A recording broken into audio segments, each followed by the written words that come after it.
오늘 말씀은 예수님께서 시몬 베드로의 장모가 중한 열병을 앓고 있는데 그 병을 고치는 사건을 기록한 말씀입니다. 그런데 이 사건이 누가복음과 마태복음 두 군데 나오는데 조금 순서가 다르게 나옵니다. 누가복음과 마태복음. 누가복음에서는 4장에서 베드로의 장모님을 고칩니다. 그리고 5장에서는 예수님께서 베드로를 나를 따라오너라 내가 너로 사람을 낳는 어부가 되게 하려 베드로를 나중에 부른 사건이 나와요. 5장 3절에 예수님께서 배에 오르시니 그 배는 시몬의 배라. 육지에서 조금 떼기를 청하시고 앉으사 물을 가르치시고 깊은 데 가서 배로 가서 그물을 던지라 했더니 그물을 내렸더니 그물이 찢어지도록 많이 잡혔단 말이에요. 그래서 5장 8절에서 시몬 베드로가 예수님 무릎 아래 엎드려서 주여 나를 떠나소서 나는 죄인으로소이다 했더니 예수님께서 5장 10절에 네가 이후로는 사람을 취하게 될 것이다. 사람을 낳는 어부가 되게 하시다. 그러니까 누가복음 5장에서는 베드로의 장모님을 먼저 고쳐주고 그 다음에 베드로를 나중에 불렀어요. 근데 그러니까 무슨 말이냐면 베드로를 부르기 전부터, 그러면 이 말은 베드로를 부르기 전부터 베드로의 집에 들어갔다는 얘기는 베드로를 먼저 알았다는 얘기예요. 근데 마태복음은 이와 거꾸로 얘기하고 있어요. 베드로의 배에서 말씀을 전하시고 먼저 베드로를 제자로 부르십니다. 그리고 베드로가 따라 나서고 그 다음에 베드로의 집에 가서 그렇게 말을 하고 있어요. 마태복음 4장 18절로부터 20절 보면 갈릴리 해변에 다니시다가 그 형제고 베드로라는 시몬과 그 형제 안드레가 바다에 그물 던진 걸 보시고 말씀하시되 나를 따라오너라 내가 너희를 사람을 낳는 어부가 되게 할 것이다. 먼저 베드로와 안드레를 예수님의 제자로 불렀어요. 그리고 그물을 버리고 예수님을 따랐어요. 그러니까 이제 예수님의 제자가 되었어요. 제자가 되었는 상태에서 예수님께서 베드로의 집에 신방을 가신 겁니다. 마태복음 8장 14절에 예수님께서 베드로의 집에 들어가사 그의 장모가 열병으로 앓아 누운 것을 보시고 그의 손을 만지신 열병이 떠나가고 여인이 일어나서 예수님께 수종들더라. 순서가 좀 다르죠. 왜 이렇게 다르게 되었을까? 뭐가 우선일 것 같아요? 베드로를 부르신 사건이 먼저이고 나중에 베드로의 집에 신방을 갔을까요? 아니면 누가복음 말씀처럼 베드로의 집에 먼저 가서 베드로의 장모도 알고 고치고 나서 그 다음에 나중에 베드로를 불렀을까요? 어떤 것이 먼저인 것 같아요? 제가 한번 찾아봤더니 순서는 먼저 베드로를 제자로 부르신 게 먼저입니다. 그래서 베드로와 그 동생 형제 안드레를 먼저 제자로 부르셨어요. 그러니까 이제 제자로 부르시니까 예수님과 친분관계가 생겼죠. 그러니까 예수님께서 베드로의 집에 신방을 가신 거예요. 그리고 가서 보니까 사람들이 베드로의 장모님이 열병으로 지금 고생을 하고 있다고, 고통 중에 있다고 예수님이 고쳐주세요.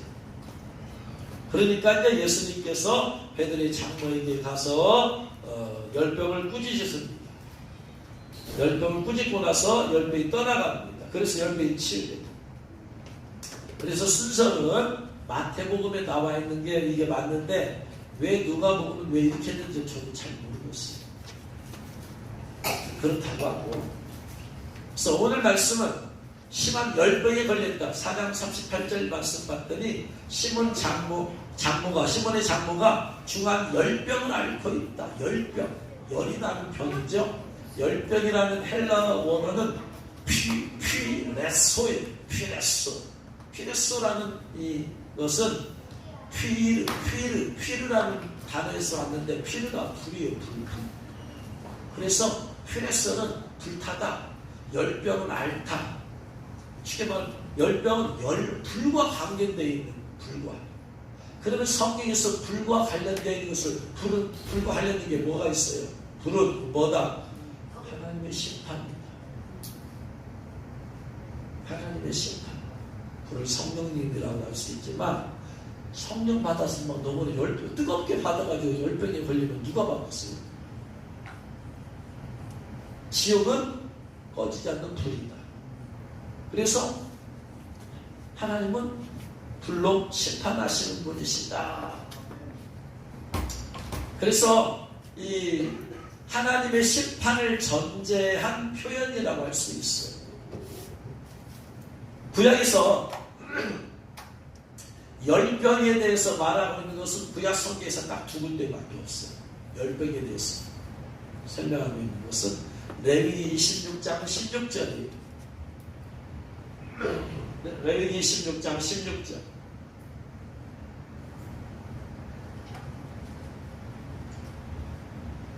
다 같이 읽겠습니다. 내가 이같이 너에게 행하리니 곧 내가 너에게 놀라운 재앙을 내려 폐병, 열병으로 눈이 어둡고 생명이 쇠약하게 할 것이요 너희가 파종한 것은 헛되리니 너희의 대적이 그것을 먹을 것이니 내가 너희에게 이렇게 행할 것이다. 내가 너희에게 재앙을 내릴 것이다. 하나님께서 이스라엘 백성에게 놀라운 재앙을 내릴 것이다. 그런데 그 재앙이 뭔가 봤더니 폐병, 열병, 눈이 어두워져. 그래서 생명이 쇠약하게 되죠. 그리고 파종한 것이 헛되어서 내가 열심히 씨를 뿌렸는데 대적이 그것을 먹을 거고, 대적이 먹어버리면 내가 농사질 거 다 헛것이 되어버리잖아. 그렇죠? 그러니까 하나님께서 놀라운 재앙을 내리는데 크게 보면 두 가지. 하나님께서 재앙을 내리시는데 그 내리는 재앙에 크게 보면 두 가지. 하나는 질병이고 폐병, 열병, 눈이 어둡고 그래서 생명이 쇠약하게 병 걸리니까 하나는 질병이에요. 또 하나는 가난이에요. 너희 파종한 것이 헛되버려 열심히 씨 뿌렸더니 누가 그것을 싹 다 가져가 버렸어. 가난. 하나님께서 범죄한 인간에게 내리시는 재앙은 크게 두 가지고요. 그래서 왜 지금 16절에서 왜 그렇게 하고 있느냐? 원인이 나와. 14, 15절에 14, 15절 말씀 읽겠습니다. 그러나 너희가 내게 청종하지 아니하여 이 모든 명령을 준행하지 아니하며 내 규례를 멸시하며 마음에 내 법도를 싫어하여 내 모든 계명을 준행하지 아니하며 내 언약을 배반할지 모든 재앙, 모든 저주의 원인은 하나님 말씀에 대한 불순종입니다. 이게 구약의 창세기부터 말라기까지, 더 나가서 성경 전체 창세기부터 요한계시록까지 흐르는 것입니다. 말씀에 불순종하면 재앙이 온다. 왜? 하나님은 공의로우신 하나님이시죠. 죄를 지었는데도 경찰이 가만히 놔둬. 근데 이 경찰은 분명히 이건 뇌물 받아먹은 사람. 잘못을 했는데 검사가 기소를 안 해. 이 검사는 공의로운 검사가 아니야. 자격 합격군가 뇌물 먹었던가. 근데 경찰관이나 검사가 누구를 막론하고 정당하게 법을 집행해. 그러면 이 경찰관은 공의로운 경찰관. 하나님께서 누구를 막론하고 죄를 지면 징계를 내리시고 재앙을 내리시고 저주를 내리시면 공의로우신 하나님이에요. 근데 헌금을 많이 한 사람은 눈 감아주고 헌금 안 한 사람은 재앙을 내리고 이렇게 하면은 하나님은 공의로운 하나님이 아니에요. 그래서 레위기 26장 14, 15절에 반드시 나와요. 하나님 말씀 준행하지 않나 불순종이에요. 계명을 멸시해 법도를 싫어해. 그러니까 내 마음대로 살게 되어지죠. 그랬을 때 놀라운 재앙이 만나. 하나는 질병이 임하고 하나는 가난이 만나. 레위기 26장 16절에 열병이 나오죠. 열병. 열병의 원인이 뭐다? 원인이 하나님 말씀 불순종하는 거예요. 재앙. 원인은 불순종하는 거예요. 어떤 물리적인 현상, 어떤 기후적인 현상, 그럴 수도 있지만 이걸 영적으로는 하나님께서는 말씀을 불순종했더니 해서 내린 재앙입니다. 신명기 28장 22절에 한 군데 더 나와요. 신명기 28장 22절에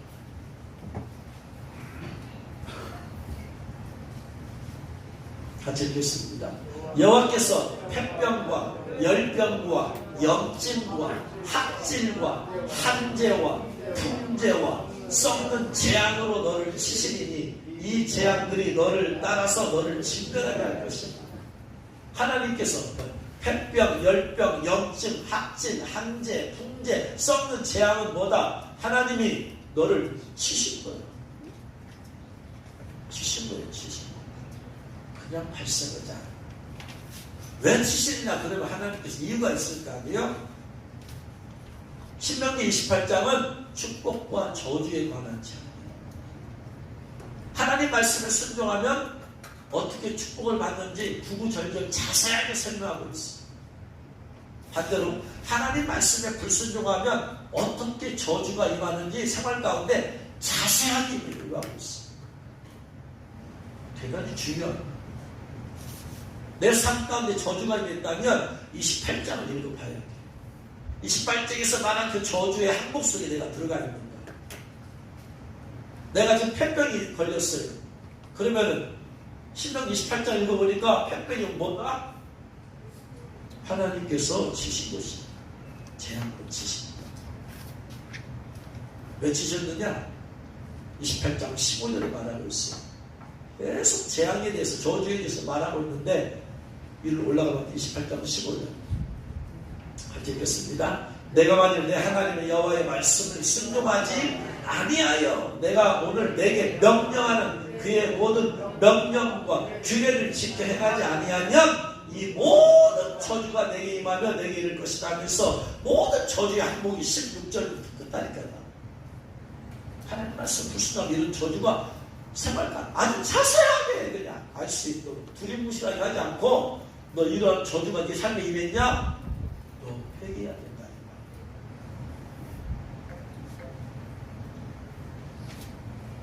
그런데 그 중에 하나가 뭐다? 하나님께서 재앙을 치신 것 중 하나가 열병이다. 그러니까 베드로의 장모가 열병을 앓는 이유는 그냥 우연히 그냥 아픈 게 아니에요. 심한 열병이라고 했어요. 고열로 고통을 당하고 있어요. 때는 우리가 고열로 고통을 당하잖아요. 원인이 뭐다? 하나님의 저주예요. 저주를 내리신 거예요. 이유가 뭐다? 하나님의 율법을 범했기 때문에. 율법을 범해서 그런 거예요. 말씀에 불순종했다. 이것을 신약에 가서 한마디로 뭐냐면 율법의 저주 이렇게 말해요. 율법의 저주란 율법을 범함으로써 받은 저주 이렇게 말해요. 갈라디아서 3장 13절에서 한마디로 이렇게 말해요. 율법의 저주다. 갈라디아서 3장 13절. 갈라디아서 3장 13절은 너무나 중요한 신약에서 가장 중요한 구절이에요. 이걸 모르면 복음을 몰라. 이걸 알아야지 복음이 뭔 줄을 알아. 그분께서 우리를 위해서 저주를 받은 바 되었어요. 원래 저주는 누구에게 있는 것이다? 우리에게 있는 거야. 나에게 있는 거야. 내가 저주받을 때 살게. 내가 저주에 대해 살게. 원인은 뭐다? 저주의 원인은 뭐다? 하나님의 율법을 어겼기 때문에. 율법. 그래서 뭐냐? 율법의 저주에서 우리를 속량했다. 자유케 했다. 용서했다. 그래서 율법의 저주예요. 저주는 그냥 저주가 아니고 뭐다? 반드시 율법의 저주예요. 이게 신명기 28장에 나오는 그 저주를 내리니 하면서 저주의 항목이 이게 전부 다 뭐예요? 율법의 저주. 복음이란 뭐냐? 율법의 저주에서 속량하시고 자유케 하는 거예요. 그럼 율법의 저주가 뭐냐? 구체적으로 이걸 알아야 돼요. 이걸 모르면 복음이 뭔지를 모르는 거예요.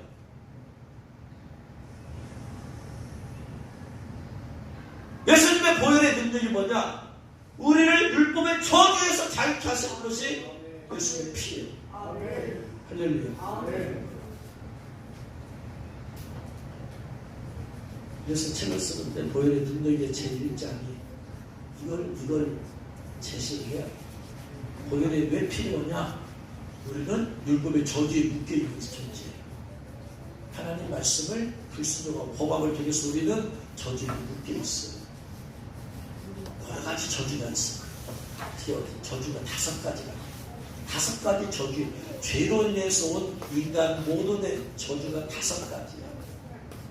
이 5가지 저주를 해결하기 위해서 예수님이 5군데에서 피를 흘려요.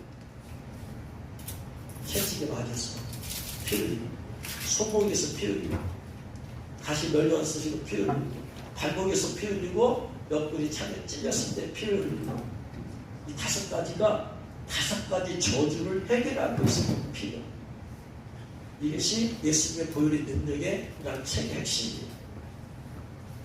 5가지 저주란 말이에요. 단순히 죄를 용서하기 위해서다. 그것만 알면 복음을 제대로 알 수가 없어요. 복음의 간격이 없어요. 5가지 저주. 5가지 저주가 뭐냐면 죄로 인해서 온 인간의 5가지 저주. 첫 번째, 질병의 저주,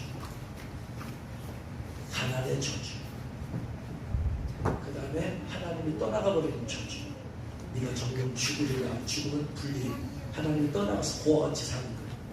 하나님과 분리된 저주. 그리고 마귀의 종이 되는 저주. 하나님이 다스리고 통치하라는데 마귀의 다스리고 통치를 받게 됩니다. 마지막에 지옥의 저주. 마태복음 25장에서 이 저주 받은 자들아, 마귀와 그 사자들을 위해서 예비된 뜨거운 불에 들어가라. 왼쪽에 있는 영수들에게 지옥과 저주. 예수님께서 복음이라는 것은 예수님께서 피 흘리심으로써 죄를 용서하심으로써 5가지 저주에서 자유케 하시고, 가난의 저주 대신에 부욕케 하시고, 물질의 축복을 주시고, 질병의 저주에서 벗어나서 치유하시고. 그래서 예수님의 복음의 친구들은 치유하시고,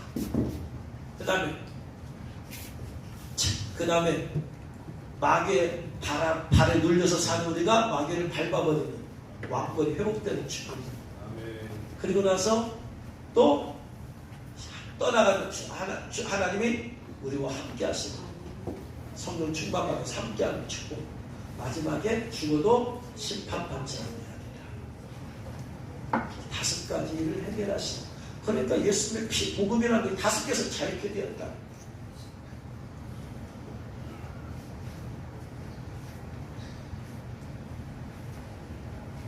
그래서 그게 율법의 저주, 율법의 저주. 이 율법에서 저주하기 위해서 피 흘리신 거예요. 피로 말미암아 성령함을 받았다. 할렐루야. 예수님의 보혈의 능력이 되니까. 율법의 저주예요. 율법의 저주. 율법이 뭐냐면요, 책을 쓰면서 저도 율법에 대한 정의를 정확하게 정립을 하게 되었는데, 여러분이 생각하는 율법이 뭐예요? 율법. 성경에서 말하는 율법이 뭐예요? 하나님께서 모세를 통해서 주신 그 계명된 율법이냐? 그건 정확한 표현이 아니에요. 여기서 율법의 저주를 했으니까 율법이 뭔가를 알아야지 저주가 나올 거 아니에요? 율법을. 율법이라는 말이, 단어가 히브리 원어로 토라예요. 토라라는 말은 율법이라는 말이에요. 율법이다. 토라라는 말씀은 무슨 의미냐? 그러면 이게 토라라는 히브리 원어가 토라라고 쓰여 있는 것을 우리 성경에서는 율법으로 번역을 했는데, 원래 토라라는 의미가 뭔 말이냐? 지시하는 거예요. 지시. 이렇게 가르치는 거예요. 훈계, 계명, 법령. 하나님 이렇게 하라. 지시하는 것이 율법이에요. 선문화되지 않고 하나님 이렇게 해라 말씀하셔서 이게 뭐다? 이게 율법이에요. 하나님이 말씀하신 게, 하나님은 재판관이에요. 재판관이 말한 게 법이에요. 예를 들면 출애굽기 16장 4절에 이야기 보면, 이스라엘 백성이 출애굽을 해가 있어요. 그래가지고 이제 먹을 게 없잖아. 먹을 게 없어. 우리가 어떻게 먹어야 되냐? 먹을 게 없다 하니까 하나님께서 이스라엘 백성에게 만나를 주시잖아요. 만나를 주시면서 하나님께서 말씀하세요. 너희들 1인당 한 사람이 5 호멜씩 거두어라. 한 사람당 5호멜씩. 이게 1인분이다. 집에서 못 나간 사람이 있으면 그 사람 것도 5호멜씩 거둬라. 한 오멜씩 거둬라. 그래가지고 이렇게 한 오멜씩 거두고 못 나간 사람까지 한 오멜씩 거둬라. 그런데 토요일에는 주일은 안식일에는 쉬어야 되니까 안식일에는 거두지 말아라. 그런데 그러면 안식일은 뭘 먹고 사느냐? 안식일 전날에 금요일에 제6일에는 안식일 것까지 2호멜을 거둬라. 근데 원래는 한 호멜을 거뒀어요. 그러면 해가 뜨고 나면 어떻게 이게 다 삭혀버리잖아. 네? 근데 놀랍게도 제6일째 2호멜씩을 거뒀는데 해가 떴는데도 불구하고 상하지 않습니다. 이게 이제 하나님의 초자연적인 역사죠. 이걸 하나님이 지시하신 것이죠. 저렇게 16장 4절에 이렇게 있습니다. 그때 여호와께서 모세에게 이르시되 보라 내가 너희를 위하여 하늘에서 양식을 비같이 내리리니 백성이 나가서 일용할 것을 날마다 거둘 것이라. 이같이 하여 그들이 내 율법을 준행하나 아니하나 내가 시험하리라. 내 율법, 이게 토라예요. 토라. 그러면 예수님께서 하나님께서 율법을 기록해서 주셨어요? 아니잖아. 이게 시내산에서 주신 영원한 게 아니잖아. 가나안 땅에 들어가면은 만나 주셔야 안 주셔요? 안 주실 필요가 없어. 왜냐하면 거기 들어가면은 이제 농사지고 됩니다. 일시적으로 하나님이 광야의 생활하는 동안에 그걸 주시고 그것을 말씀하게 율법이 하나님 입에서 나온 것 자체가 뭐다? 이게 법이요. 법. 율법이다. 이걸 토라라고 해요. 그러니까 토라라는 것은 하나님의 지시하신 것, 하나님의 말씀하신 것. 이게 토라예요. 하나님 입에서 나오는 이스라엘 백성이 이렇게 하라 저렇게 하라 이건 전체가 다 율법이야.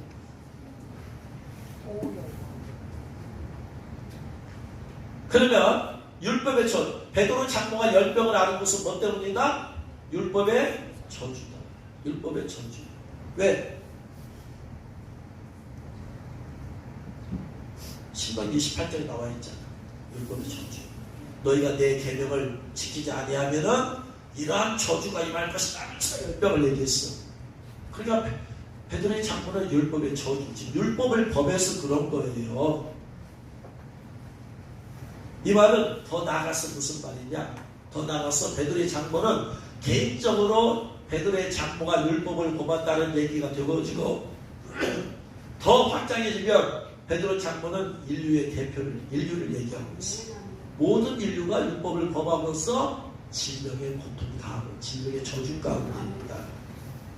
예수님께서는 샘플을 통해서 치유하심을 통해서 온 인류 전체에 대한 메시지를 주십니다. 베드로의 장모가 호전받았다는 것은 베드로의 장모로 끝나는 사건이 아니고 모든 인류에 대해서 치유를 말씀하시는 거예요. 할렐루야. 그럼 베드로의 장모가 무슨 죄를 지었는지는 성경에 나와야 안 나와요? 안 나와. 몰라. 거기까지 자세히 얘기하지 않아. 아무튼 분명한 것은 뭐다? 율법의 저주다. 그냥 아픈 게 아니냐. 근데 지난주에 원전산 선교사님 서울에서 기도 세미나 할 때 제가 가서 들었잖아요. 여러 말씀 하시던 중에 원전산 선교 베드로 장모님 얘기를 하더라고요. 이 마태복음 4장에서 베드로와 안드레가 예수님의 부르심을 받잖아요. 그랬더니 어떻게 됐어요? 베드로가 그물을 버려두고 그냥 예수를 따라가 버렸어요. 그물을 버려두고.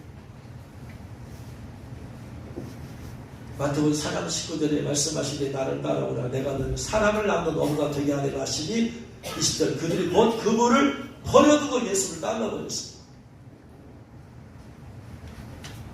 아니 지금 베드로는 지금 결혼해서 장모님이랑 같이 살고 있잖아요. 베드로도 있고 아내도 있고 장모님도 있어. 그럼 그 가정의 생활은 누가 책임지고 있어요? 지금 베드로가 책임지고 있는데 베드로가 예수님 부르심 받고 그냥 그물까지 내 던져버리고 가버리네. 그 얘기를 장모님이 들었어요. 장모님도 예수님 만났어 안 만났어 지금? 예수님 누군지도 잘 모르지. 그러니까 베드로 장모님 어떻게 돼? 홀딱 아니 살려면 정신머리가 있어 없어 지금? 저는 좋아서 따라가면 우리는 뭐 먹고 살아라. 이제 자기 딸내미가 가서 이제 가서 뭘 하던가 해야 되고 잘못하면 자기까지 나가서 이제 뭘 해야 되고 묻다면 화 누군 자식 아니 정신머리가 있는 놈이 없는 놈이요. 그러면서 그물까지 버려버리고 아니 그 집안 그 그물이 그 집안에 이 돈 버는 미천인데 그분 말씀이 그래요. 베드로 장모님 뿔다고 화가 그러니까 누구한테는 화가 나는 거예요 지금? 예수한테는 화가 나는 거지. 도대체 예수가 누구예요 도대체? 마음에 예수님께서 말씀하시되 나를 따라오너라 내가 너 사람을 낳는 어머가 되게 하리라. 이 말씀이 뭐다? 이 말씀이 뭐다? 율법이다. 어디서 나왔어? 누구 입에서? 하나님의 입에서 나왔잖아. 그러니까 율법이 개인적으로 임했으니까 베드로는 아멘하고 따라갔어야 돼. 그러면 근데 베드로의 장모는 아멘 해야지 당연하지 그러면 괜찮아. 근데 거기에 대해서 반기를 들었어.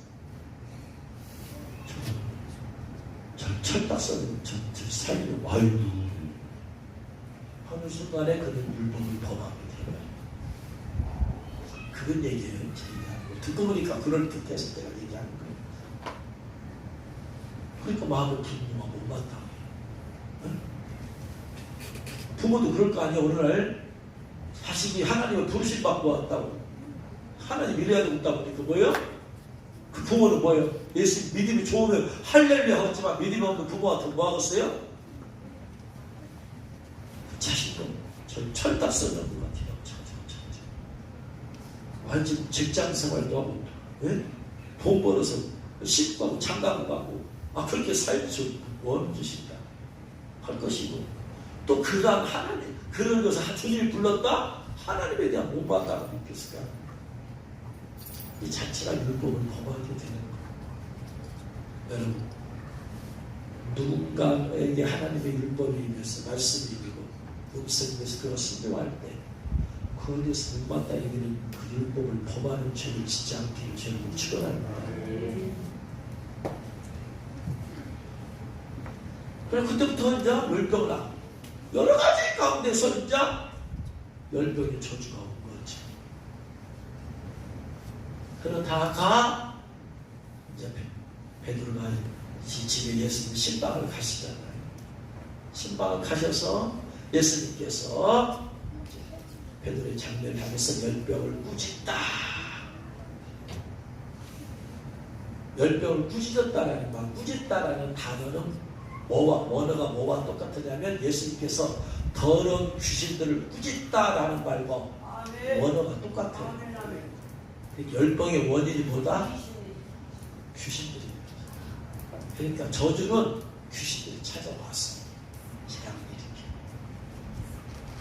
이렇게. 열병이 떠나갔다, 없어졌다고 하지 않냐고? 떠나갔다고 했어. 그러니까 이 귀신이 누군가 또 다른 율법을 범하는 사람을 향해서 또 간 거야. 없어졌으면 단순히 열병만 있었으면 열병이 사라져버리면 되잖아. 근데 떠나가요. 그래서 예수님께서 풍랑이 일었을 때 풍랑을 꾸짖다 똑같은 단어예요. 귀신을 꾸짖다, 열병을 꾸짖다, 풍랑을 꾸짖다. 그러니까 풍랑을 일으키게 누구다? 더러운 귀신이다. 그러니까 참담한 명령하는 거지.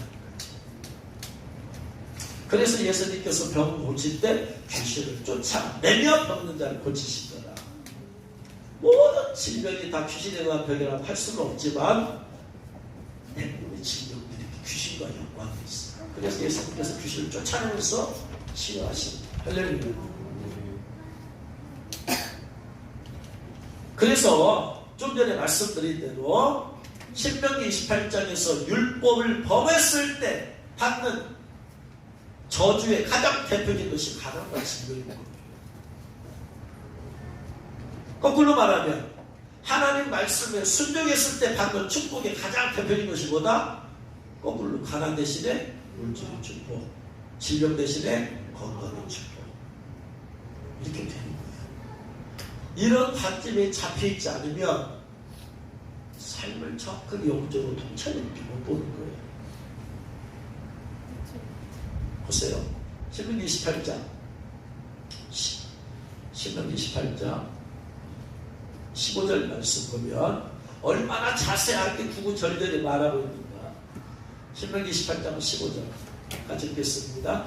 내가 만일 내 하나님 여호와의 말씀을 순종하지 아니하여 내가 오늘 내게 명령하는 그의 모든 명령과 규례를 지행하지 아니하면 이게 뭐죠? 이제 율법을 어기면, 그죠?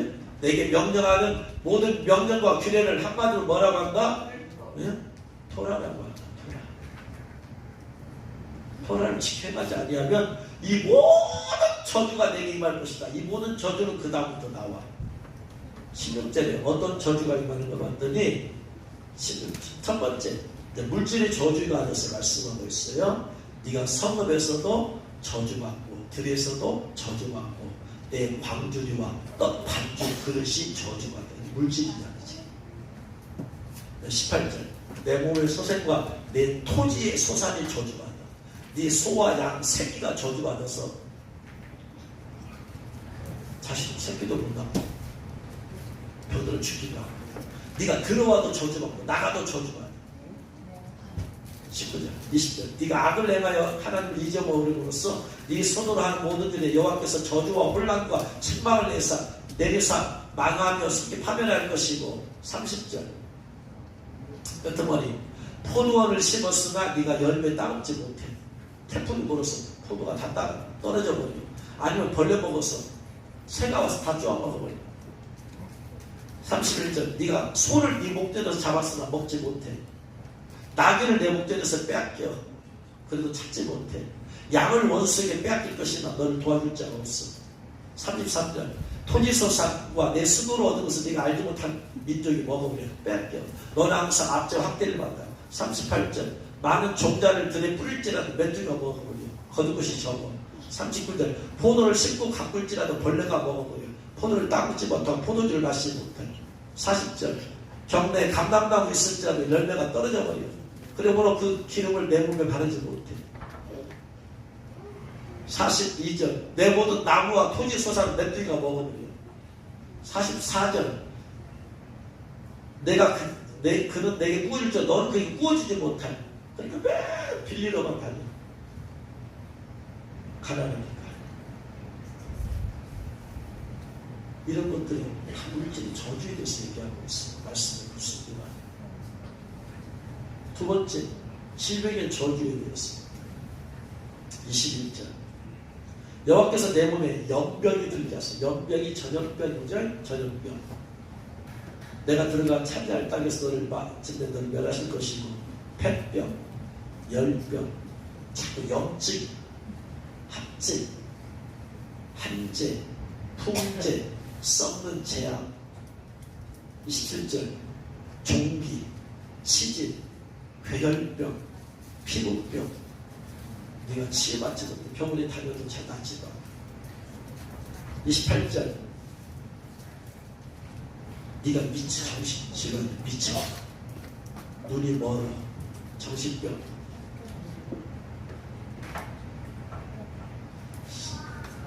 29절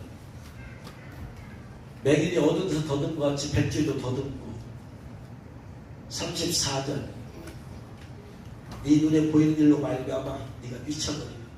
네 눈에 내 눈에 도대체 그냥 해괴망측한 일이 벌어져서 미쳐버려. 정신적으로. 35절 무릎과 다리를 쳐서 고치지 못할 심한 종기. 발바닥부터 정수리까지.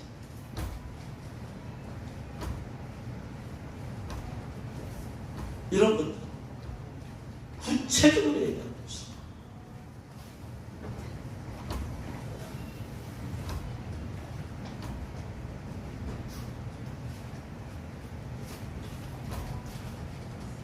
그래서 개인적으로는 가난과 질병.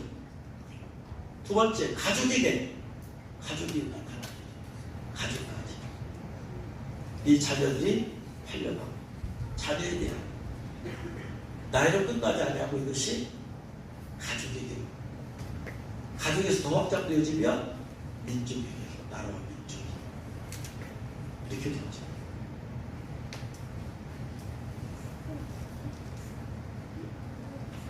그러므로 예수님께서 베드로의 장모가 10배 걸렸다는 얘기는 베드로의 장모가 죄를 지어서 율법의 저주를 받았다는 얘기도 되고, 온 인류가 지금 온 인류 가운데 가난의 저주가 있고 질병의 저주가 있는 사람들은 율법의 저주 가운데 묶여 태어난 율법의 저주 가운데 살고 있구나. 그걸 지금 보여주는 거예요. 열병으로만 얘기하는 게 아니고 하나님 말씀을 글쓰기 위해서 이렇게 저주받은 인간이다. 그런데 예수님께서 베드로의 장모를 고쳐주셨어요. 베드로의 장모를 고쳐주셨다는 얘기는 베드로의 장모에 단순히 질병만 고쳐줬다는 얘기가 아니고 죄를 용서해 주셨다는 얘기죠. 뭐는 왜? 그 병이 뭐 때문에 왔기 때문에? 죄 때문에 왔다는 얘기예요. 근데 질병을 고쳐줬다는 얘기는 무슨 말이야? 질병이 고쳐지려면 뭐가? 죄가 사함받아야지 질병이 고쳐질 거 아니에요. 그러니까 치유 사건은 예수님께서 질병을 모든 죄를 용서해 주셨다라는 메시지예요. 할렐루야. 예수님께서 온 인류의 질병을 고쳐주셨다는 얘기는 온 인류의 죄를 용서해 주셨다는 얘기예요. 할렐루야. 그래서 예수님께서 가시는 곳마다 반드시 치유사를 일으키시는 거예요. 치유사를 일으키시는 메시지는 뭐다? 죄 사함받아. 그러니까 축복병자에게 사람들의 사기에 의해서 들려온 그 사람에게 이 죄사함 받았느니라 하시고 상을 가라. 그 죄사함과 질병 치유는 동전의 양면성에 떨어질 수가 없는 거예요. 할렐루야. 그러니까 복음이 증거되는 것은 반드시 질병 치유 역사 나타내야 돼요. 네?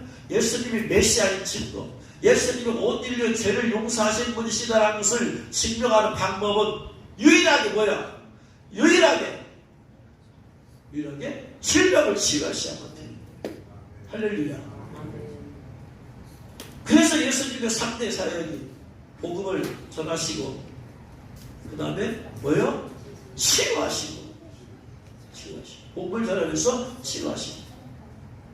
그러니까 예수님의 제자를 보내시면서 꼭 뭐하라? 치유하라. 귀신을 쫓아내면서 치유하라. 병든 자를 고쳐라. 복음이 증거돼요. 이게 성경이 말하는 예수님이 메시아를 증거하는 방법이에요. 성경대로 가야 되는데 오늘날의 수많은 사람들이 성경대로 하지 아니하고 사람의 열심을 품고 전도의 열심 때문에 구원받은 얘기를 하고 있어요.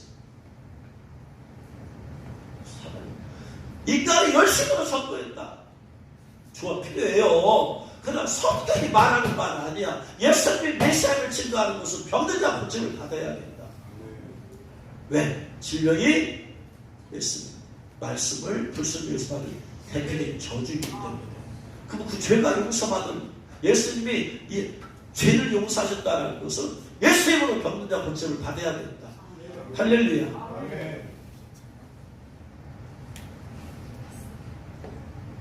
그래서 마태복음 11장 2절 이하에 보면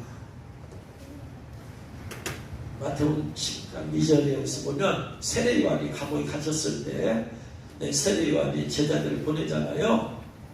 예수님이 막 복음도 전하시고 막 곤다 고치고 막 그런 걸 세례 요한에게 전하니까 세례 요한이 나가서 물어봐라. 오실 그이가 당신 이웃이니까. 오실 그이가 뭐예요? 메시아. 하나님이 구약에 싸우신 메시아가 당신 진짜 메시아입니까? 아닙니까? 그런데 예수님께서 대답을 안 하신 메시아가 아니다. 대신에 뭐라고 말씀하세요? 11장 4절 5절에 같이 읽겠습니다. 예수님께서 대답하여 이르시되 너희가 가서 듣고 본 것을 요한에게 알리되 맹인이 보며 못 걷는 자가 걸으며 나병한 자가 깨끗함을 받으며 못 듣는 자가 들으며 죽은 자가 살아나며. 이거 얘기해라. 이게 뭐다? 메시아의 표적이다. 할렐루야. 가장 빠르게 현장에서 예수님이 메시아를 증거할 수 있는 방법은 말로가 아니다. 그러니까 예수님이 병든 자 고침받고 귀신 떠나가고. 할렐루야. 예수님께서 지금 그것 때문에 이 베드로의 잘못 치유 사건이 성경에 불가능하신 것입니다. 그래서 온 인류의 죄를 사하신 메시아시다라는 증거를 보여줍니다. 여러분, 하나님의 저주를 내렸는데 인간이 그 저주를 풀 수 있어요, 없어요? 하나님만이 풀 수 있어요. 그렇죠? 그 저주를 풀어줄 수 있고 하나님밖에 없잖아요. 그렇죠? 그게 예수님께서 그 질병의 저주를 풀어주신 것은 예수님께서 하나님이시라는 것이 하나님의 백성이죠. 할렐루야. 그래서 내가 좋아하는 싫어하는 상관없이 거룩한 점 하나님의 메신 하나님의 독생자 예수 그리스도의 이름으로 병든 자가 치유를 받아야 합니다. 그래서 하나님께서 서사라 목사님에게 천국 갔을 때 예수님께서 하는 곳마다 아니라 가서 복음을 전하고 바른 복음을 전해라, 바른 복음을 전해라. 그러면서 하신 말씀이 반드시 병든 자를 치유사게 하라.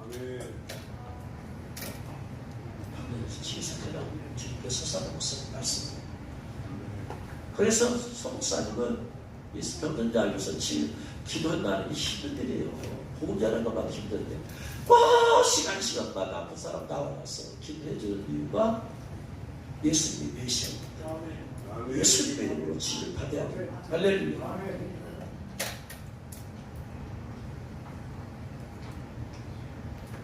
그래서 예사야 53장 5절 6절에서 그가 찔림은 우리의 허물 때문이요 예수님이 상함은 우리의 죄악 때문이다. 예수님의 징계를 받음으로 우리가 평안을 누리고 예수님의 채찍에 맞으심으로 우리가 나음을 받았도다. 할렐루야. 채찍이 맞으신 이유는 질병의 저주를 풀어버리기 위해서. 할렐루야. 그러므로 예수님의 메시아이심을 증명하려면 교회에서 예수님의 이름으로 또 선교 현장에서 전도 현장에서 예수님의 이름으로 지역사 나타날 줄을 믿으시기 바랍니다. 야고보서 5장 14, 15절 마지막일 것 같이 야고보서 5장 14, 15절 듣겠습니다. 너희 중에 병든 자가 있느냐? 그는 교회의 장로들을 청할 것이요 그들은 주님의 이름으로 기름을 바르며 그를 위하여 기도할지니라. 믿음의 기도는 병든 자를 구원하리니 주께서 그를 일으키시리라. 혹시 죄를 범하였을지라도 사하심을 받으리라. 그러므로 너희 죄를 서로 고백하며 병 낫기를 위해서 서로 기도하라. 의인의 강군 역사하는 힘이 큼이니라. 우리에게 질병이 왔을 때 해야 될 일은 죄를 고백하라. 혹시 내가 죄를 지음으로 이것이 오지 않았는가. 찾아가서 회개하면서 주여 병낫게 치료하여 주옵소서. 회개하면서 치유하여 주옵소서. 회개하면서 치유하여 주옵소서. 나사렛 예수 그리스도 이름으로